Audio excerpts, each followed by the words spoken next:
Hi, I'm Sophie, and welcome to my world. And it's time for another way back Wednesday! So today, I've got a video for you that was inspired by one of the kids that was at a crafting table with me. Now, we had just discovered duct tape around this time, and we were making house point roses. And this kid took the house points, and instead of making a rose, made her own bracelet. So that inspired me to come up with what we call the Fishscale Bracelet. So check it out. I hope you enjoy this Wayback Wednesday.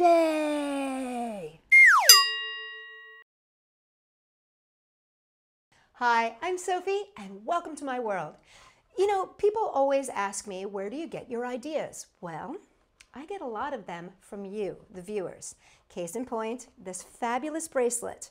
This came to me from Cassandra, age 10, from Rhode Island. She gave me this suggestion after she had wanted to make our duct tape rose, but didn't have a pen to make it on. And she came up with this instead. So now I'm going to show you my inspiration from her. What you're going to need is some duct tape and a pair of scissors. That's it. Now, you can make your duct tape bracelet as many colors as you want, but I've done 2 here and 3 here. I found that to work for me, but you can make them as many colors as you want. First thing you're going to need to do is you're going to need to take some duct tape and you're going to rip it into a 2-inch square or cut it. And I'm going to flip it over here and I'm going to make what I call a little house or a fish scale. So what I'm going to do is take the corner and I'm going to fold it in halfway. And then I'm going to take the other corner and fold it in halfway. And there I have a little house. So you can see the little house shape.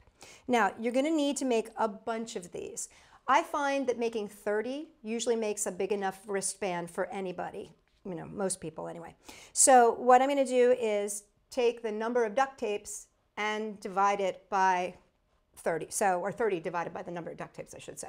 So if I want to make 2 colors, 30 divided by 2, 15 of each. If you do more, if you do 3 colors, then it's going to be 10 of each. You get your calculator. You get the idea.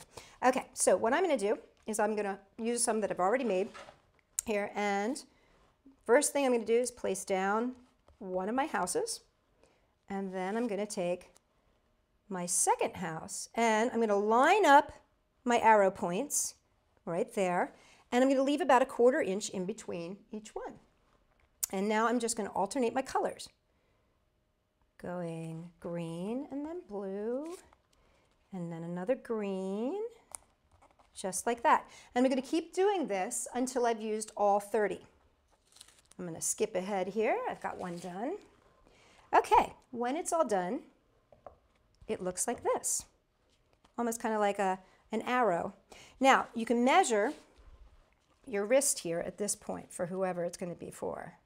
And so see, you can see this one's going to be nice and loose, which is what I like, so it can slide over my hand. Now, to make it into a bangle, what I'm going to do is flip this over. I'm going to take my sticky edge and I'm going to fold it. I'm going to imagine that there is a middle line going right down the middle from my arrow point all the way here. And I'm just going to fold this end up and in, just like this. Now, this is not a bad time to grab an extra pair of hands if you want, just to help keep it from sliding and sticking. When you're folding things like this, sometimes it can be a little tricky.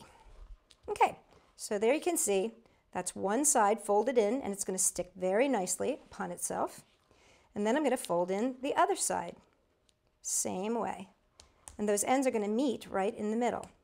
Now we want them to meet in the middle because we're going to put a thin piece of tape right down the middle to make it nice and solid. Okay. There you go. See how that's nice and together? Okay, now I'm going to take a piece of my duct tape and I'm going to measure against my bracelet here. Now I only need a tiny thin piece, so I'm going to actually rip about a 1/4 inch piece here, and I'm just going to lay this right along that seam right there, and I'm going to seal that seam up. Now I'm going to leave this little edge up for right this moment. You'll see why in just a second. Okay, now I've got this nice and sealed. Now what I'm going to do is I'm actually going to fold this in and I'm going to slip this part into this green tabby part right here. Now, to do that, what I'm going to do is actually trim this because I want to make it a little thinner. So I'm going to trim this on the sides there. And it also doesn't need to be this long. This piece ended up being long, so I'm going to cut it right there. See how I've got a little teeny bit of a tab there? That tab, remember I told you to save that little piece there? This tab is going to slide right in there, like that. Can you see that? How that slid right in there? And now I just use that extra little bit and seal it off. And there you have it, a bangle bracelet. For more ideas inspired by viewers just like you, come and check me out at Sophie-World.com.